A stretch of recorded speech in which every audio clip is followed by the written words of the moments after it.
Olá, turma! Hoje nossa aula é sobre o exame da pele e anexos. E eu dividi essa aula para que ela fique com um tempo adequado, de forma didática, para que vocês possam fazer a retomada desse conteúdo. Eu coloquei como objetivos de aprendizagem para esse momento a gente revisar um pouco a estrutura e funcionamento da pele, compreender a importância do exame tegumentar pelo enfermeiro, avaliar os dados subjetivos e objetivos na hora da realização dessa avaliação e aplicar a sistematização da assistência de enfermagem com necessidades para os pacientes com necessidades de cuidados na pele e nos seus apêndices relacionados. Relembrando que a nossa pele, ela tem várias funções.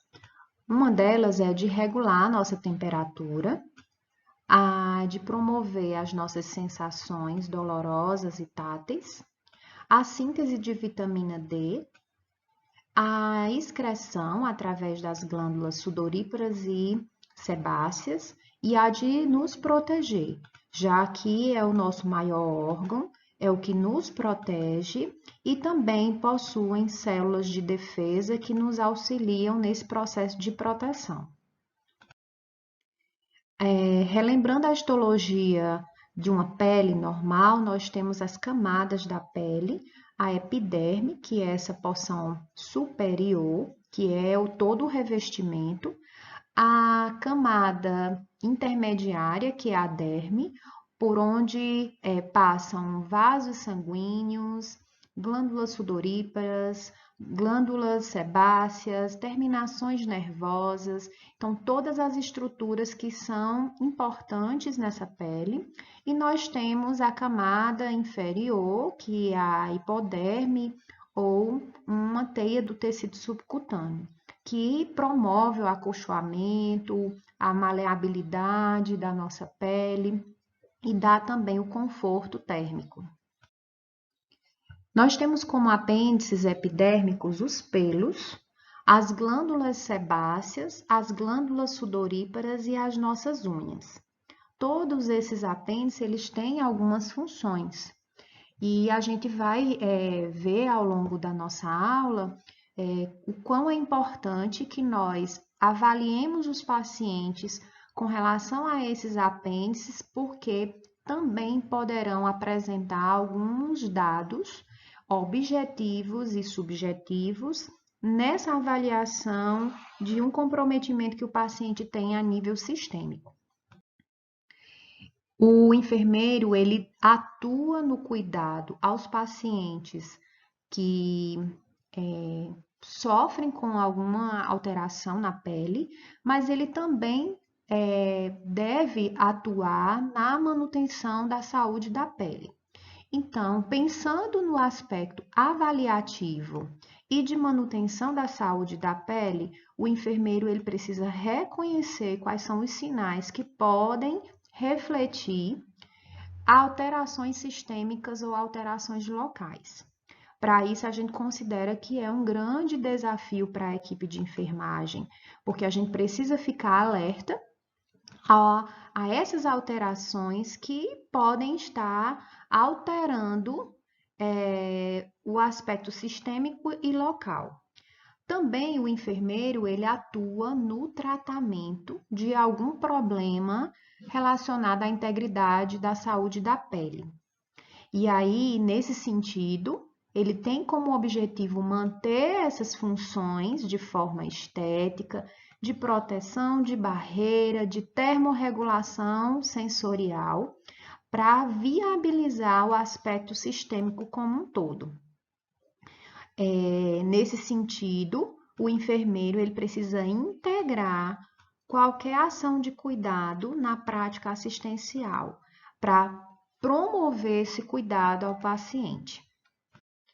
Assim, a avaliação do enfermeiro ele se dá de forma a detectar precocemente qualquer sinal e qualquer sintoma sugestivo de complicação na pele e, nesse sentido, identificar quais são os diagnósticos de enfermagem relacionados a essas alterações para propor um cuidado, seja de promoção da saúde desse paciente, ou seja, no tratamento da recuperação da integridade da pele. Para isso, o enfermeiro ele dispõe do histórico de enfermagem. Então, a anamnese com o paciente é fundamental para que a gente consiga obter dados, né, subjetivos, dados que envolvem a história da pessoa, e também a partir do exame físico, onde nós teremos o contato direto com o paciente para identificar qualquer tipo de alteração. O exame físico é realizado através da inspeção e também do método palpatório de várias formas, através da digitopressão, da vitropressão, da palpação com a mão espalmada, de várias formas. E nós utilizamos vários materiais para essa avaliação. Uma lanterna clínica, uma boa iluminação, às vezes uma lupa, uma régua para que a gente possa medir qualquer tipo de lesão. E é necessário um ambiente privativo que promova o conforto do paciente. Na anamnese, nós precisamos contemplar alguns dados que são importantes para essa avaliação clínica, né? Como, por exemplo, avaliar antecedentes familiares, identificar se tem alguém na família com história de eczema, de asma, de rinite alérgica ou dermatite atópica, porque é muito comum esses dados de antecedentes familiares estarem presentes e fazerem sentido na nossa avaliação. Também é necessário a gente avaliar o aspecto de ocupação social, se a pessoa ela teve contato em viagens com alguma área endêmica para algum tipo de patologia da pele, contato com plantas que poderão ser nocivas, animais peçonhentos, o álcool ou drogas. Também é necessário a gente avaliar o risco ocupacional da pessoa, como é a exposição dela diante das atividades laborais. Então, ela se expõe muito ao sol, que tipo de ocupação ela realiza. Também a gente vai avaliar as alterações na integridade da pele, né? Perguntar a essa pessoa se já há alteração de coloração, de textura, umidade da pele, se ela está fazendo uso de alguma medicação e como tem sido o progresso com o uso. E história de alguma alteração também relacionada aos anexos. Perda de pelo, de cabelo, ressecamento de unha ou qualquer tipo de problema com a unha quebradiça, também é importante. Na hora da realização do exame, como eu já havia falado, iluminação é fundamental, privacidade, expor o paciente o mínimo possível, a gente vai fazendo a exposição de forma gradativa e usar as medidas de controle de infecção, utilizando luvas de procedimento, quando a gente possa perceber alguma solução de continuidade ou qualquer tipo de lesão que possa contaminar. Com relação às alterações da pele, a gente vai abordar agora alguns aspectos relacionados à cor, textura, então vários pontos que são necessários a gente avaliar. Com relação à cor, a gente sabe que a pele ela precisa ter uma pigmentação e essa pigmentação a gente vai constatar no exame físico que deve ser de forma homogênea, consistente com a genética da pessoa, se ela tem um aspecto mais branco ou mais negro, que isso também vai fazer uma diferença. A gente também vai identificar áreas mais escuras, que estão mais expostas ao sol, então as regiões do braço, do rosto, do colo, porque ficam mais expostas, então vai ter essa alteração de cor e uma tonalidade variada de acordo com a raça.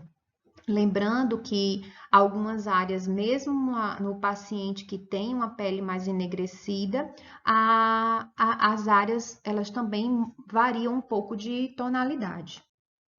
Portanto, com relação à cor, nós elencamos aqui como alterações possíveis de serem identificadas a palidez, né, que a gente observa no rosto como um todo, mas a gente também vai identificar nas mucosas, sobretudo na mucosa ocular, na conjuntiva, e nós vamos também avaliar nas pontas dos dedos, porque quando o paciente ele apresenta uma palidez, essa palidez ela pode ser sugestiva de alguma patologia, como no caso uma anemia, mas pode ser também uma palidez relacionada à questão da temperatura, do frio.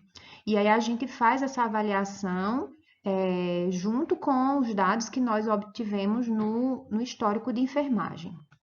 Outra observação de alteração de cor que a gente observa, além da palidez, é a icterícia, que é esse aspecto amarelado, né, no tom da pele, que também vai ser evidenciado na esclerótica do paciente, que mantém-se também amarelado, sugestivo de alteração hepática.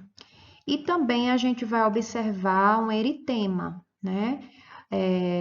Que pode estar relacionado a uma febre, ou a uma inflamação, ou até mesmo uma reação emocional. A pessoa ficar ruborizada porque está nervosa, ansiosa, envergonhada.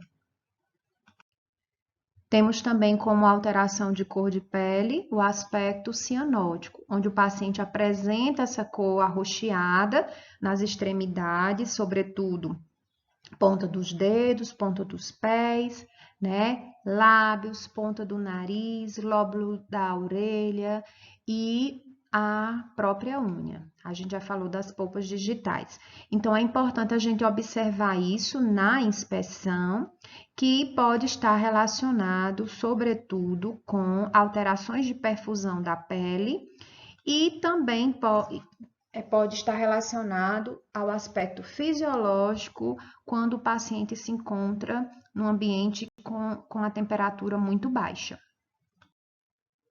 Outro aspecto da pele para a gente avaliar é a temperatura. A temperatura, nós percebemos de alterações a hipertermia, que pode ser por um processo de febre ou um exercício mais vigoroso, de uma forma geral, e uma hipertermia que pode ser localizada, sugestivo de uma infecção, de um trauma, de uma queimadura. Ao contrário, nós temos a hipotermia, que é muito comum quando a gente está no frio, ou também nas situações onde as extremidades estão imobilizadas, né, no choque hipovolêmico, na insuficiência arterial. Então, é comum a gente observar o paciente hipotérmico. A umidade da pele também nós iremos avaliar e identificar a nossa pele para ela estar com aspecto úmido e nós evidenciamos uma alteração de ressecamento, principalmente em áreas mais expostas ou em mucosas. Então, aqui a gente colocou a imagem de um lábio com o ressecamento labial. O aspecto de textura e de espessura da pele também deve ser avaliado. A textura da nossa pele ela deve ser lisa e firme. E a espessura ela precisa ser fina na maior parte do corpo. Então, na grande maioria do nosso corpo, a gente vai perceber a pele mais fina.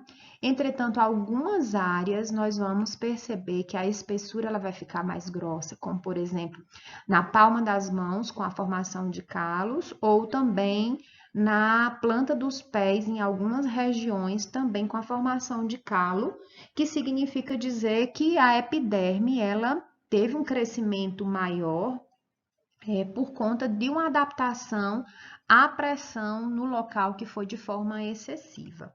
Então, também pode acontecer. A mobilidade de turgor da pele.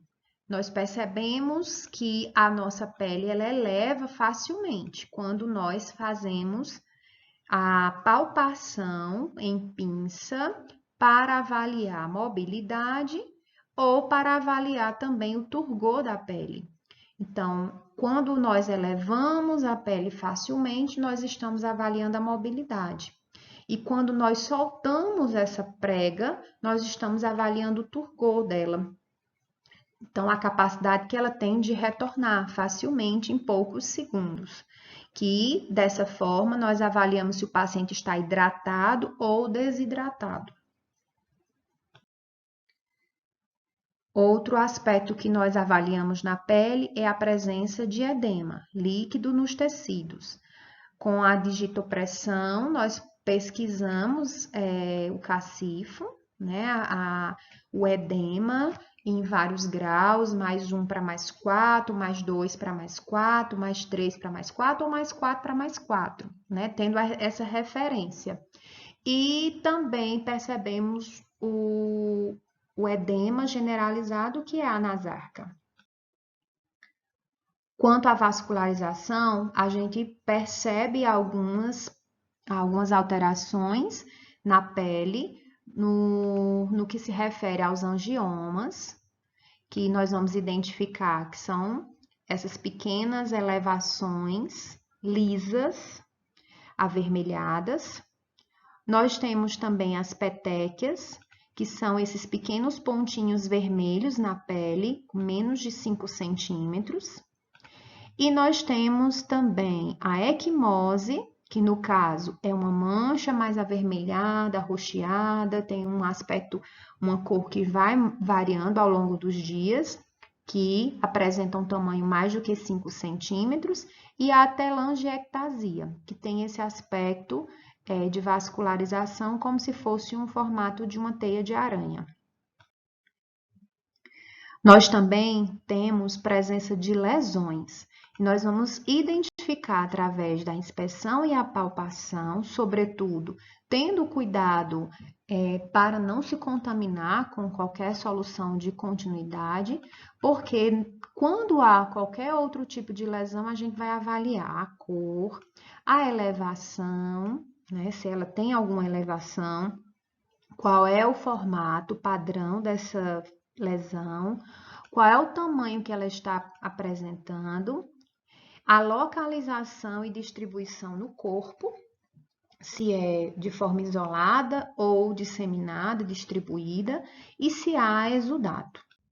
As lesões, elas são classificadas entre uma lesão primária, que significa dizer que não houve uma causa antecedente, mas houve uma alteração na pele, na estrutura da pele, e eu tenho também uma lesão secundária, que em geral é decorrente de alguma alteração já existente e que vai gerar uma cicatriz.